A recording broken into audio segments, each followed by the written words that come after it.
What if your suffering in life isn't a mistake, but it's part of what you are here to become?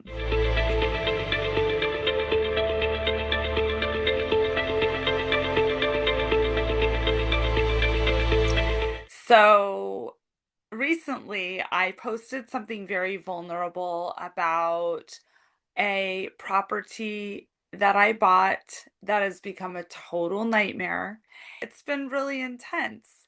And someone came on my post and said, why these really hard things happen to good people. I just don't understand. And I wanted to give my perspective as someone who has both been very blessed, because really want to honor that I'm also a very blessed person. There are a lot of people that have it like so much more challenging than me. So I always want to own how privileged I am. And I have gone through some really hard things in my life. And what I can say is that I always come out the other side stronger, wiser, and in some ways with a more like open heart, more loving. And I think that that has to do with the amount of intense roller coaster, especially if you're a very emotional person. What this requires is slowing down and getting in touch with ourselves, getting in touch with the painful parts, those parts that are longing for our love. And so we're going through all these crazy situations in life, and wow.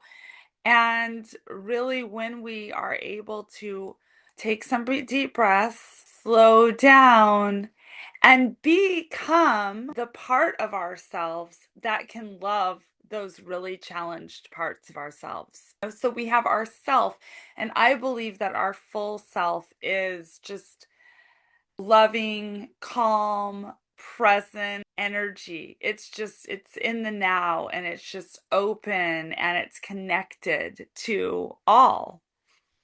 So when we pause from the drama and the chaos of our lives and we come into a place where we can meet ourselves, we can be there for ourselves.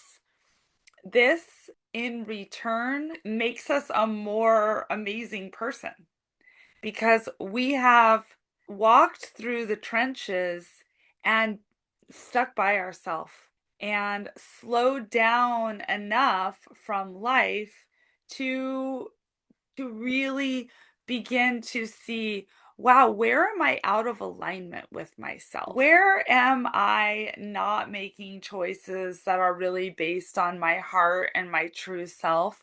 Where am I not choosing in each and every moment to stay stable, calm, kind? Where have I like just gone off the deep end? So these really hard things that happen, they force you to do shadow work. You can just keep going through your life blessed and everything's cool. And then like real hard stuff happens, and that's when you go in.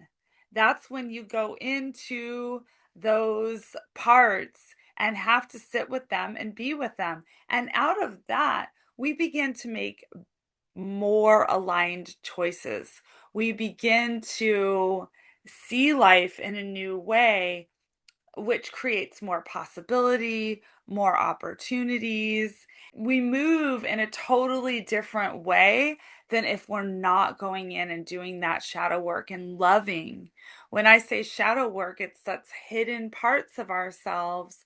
And when we get there and we choose love, we choose to love ourselves, it just opens up like a whole new world.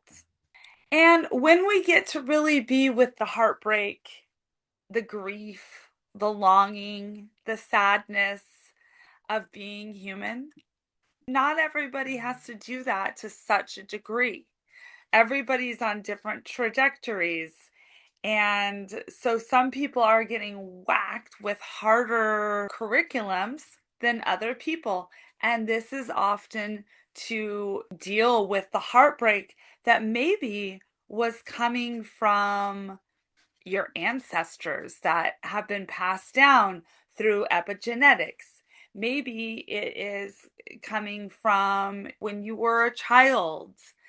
That heartbreak can come in so many different ways, but when we are able to meet it, there's a liberation that comes.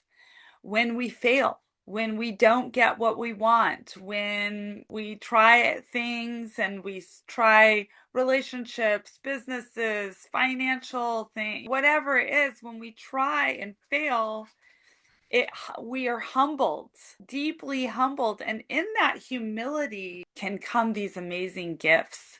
Because if you've ever really been humbled, sometimes you've got to go in and do the work, the internal work, that no one can do that for you.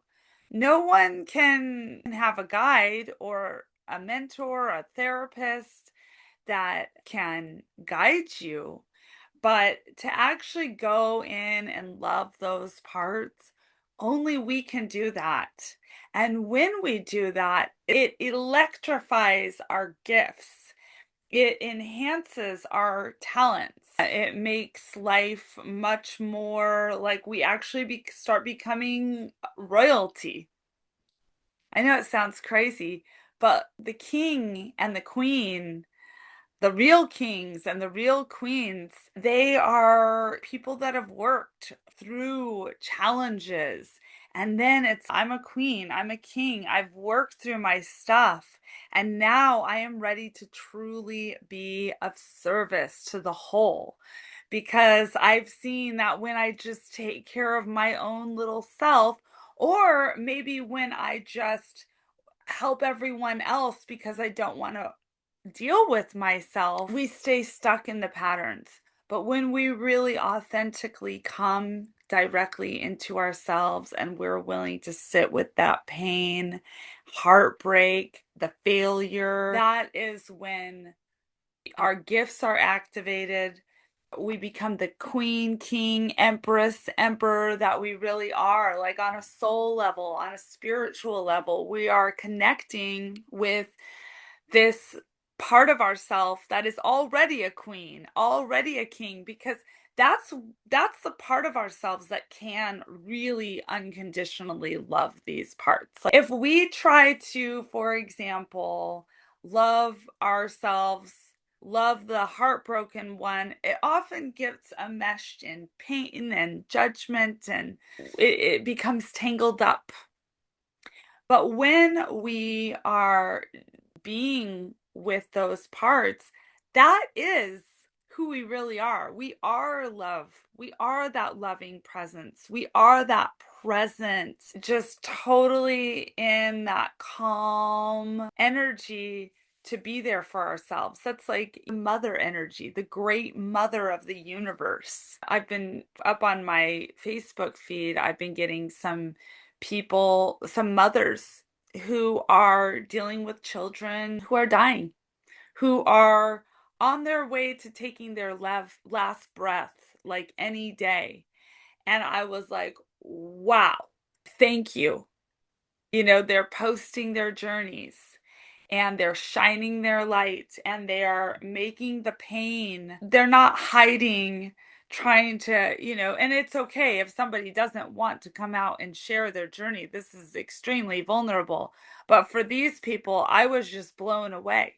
It's like anything that I've gone through is nothing compared to what it is to sit with your child that is clearly about to die and keep showing up as an unconditionally loving mother. It's just like so beautiful. And that is who we really are. We are that mother that can show up to her children with complete presence and devotion and love, no matter the circumstances. And also, we get to go back into our own childhoods, into our own ancestral lines, and meet those memories where we didn't get the love that we needed and that we wanted, where a lot of this heartbreak began a long time ago. And so we get to meet those memories with love. And I highly recommend, if you don't have a practice where you can allow memories to come forward and just love your younger self up, it's such medicine for the soul. And this is how we really open to the universe. This is how we really become the universe, is by remembering that the universe is unconditional love. It is so loving. The universe is so loving. Now, there's a lot of crazy here, believe me, in between the human and the universe being unconditionally loving. There's a big saga happening that includes a lot of painful things and even evil things. But still, all of it is happening within that love of the universe. So when we connect with that love and we are willing to sit with ourselves and sit with all of these gigantic challenges, things start to unfold well for us. And this is where trust is so important, to trust when we are in the dark night of the soul and we are going through absolute hell, to trust that there is a reason for this, to trust that things are going to get better. There are cycles and things do shift and things do align for us when we love ourselves, when we're there for ourselves, when we do this deeper work. That honestly, people who have it really easy in life, they don't actually need to go in and do this deeper work. They're kind of lucky. They're maybe not the ones that you would go to for help. They maybe aren't the one that you would see as the shiniest person in the room. And I'm not saying shiny as in like the glitz and the glamour. I'm talking about when you see somebody that has done the work. I saw today with that mother that was holding her child that was just about to die. There's nothing glitzy, glamorous about it. And yet her light was so on, you could feel it. I wrote her. I didn't know who she was, but I commented on her post and I said, I am so proud of you for going through this. And now look at you. You're showing up and your post is getting so much traction that so many people are seeing it. And then you start to get blessings, because in all the crazy, there are also incredible blessings always. And this is the celebration of life. It's like we celebrate life because, oh, I see the transformation. I'm on the other side. I am that dragonfly that I was talking to my friend about. The dragonfly today. The dragonfly starts out as like this very crazy, kind of like gross sea creature, and then just like goes through this massive transformation and becomes one of the most beautiful animals, which is the dragonfly. This light in the world that's going around just shining its light in the most magical way. But it didn't start out that way. It didn't start out that beautiful shining light. It went through a lot of hardship. And so this is why we can start to celebrate all of life. And this is what real celebration of life is. It's saying, I am going to celebrate the hard parts. I am going to celebrate the fears, the doubts, the really hard situations I find myself in, because I know on the other side is a more authentic, wise, strong, and loving version of myself. And so when we go through these massive crises, on the other side is this incredible transformation, and it's so beautiful. It's so real.